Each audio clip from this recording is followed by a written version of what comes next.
Hello, my name is Jeff Dover, and along with Dr. Mark Weisinger, we want to conclude our series on the topic of lung cancer. And what we want to talk about today is what would cause you, the viewer, to pick up the phone and need to actually speak to a lawyer if you have received the diagnosis or a family member has received the diagnosis of lung cancer. And I'd like to talk about a couple of the different cases that we've handled over the years. And one of those is where someone goes and gets a chest x-ray. Whether you were told by your primary care doctor to get a chest x-ray, whether you may have gotten a chest x-ray during pre-op, during some type of surgical procedure that you were to undergo, and that chest x-ray was read normal, when in fact the chest x-ray showed that a small or medium-sized lesion or tumor existed. That's one example.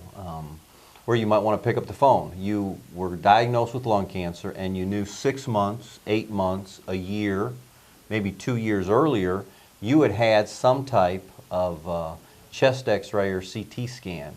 And now all of a sudden you've been given a cancer diagnosis. That might be one instance where you'd want to pick up the phone.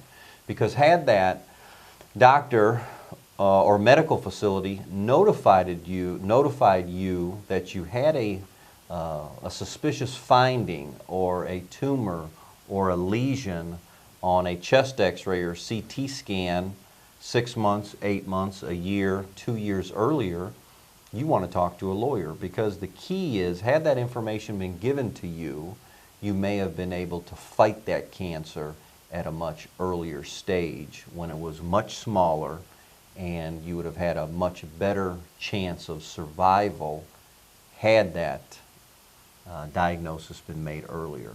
Anything you want to chime in here, Dr. Weisinger, with regards to that type of scenario? Well, actually, that scenario is fairly common.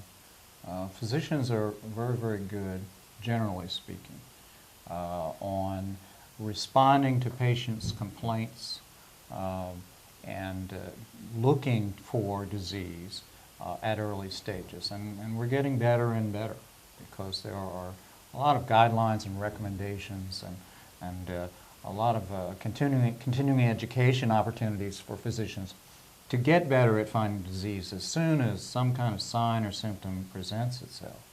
And so that it's becoming less common for a physician to ignore a patient's problems and fail to diagnose a cancer.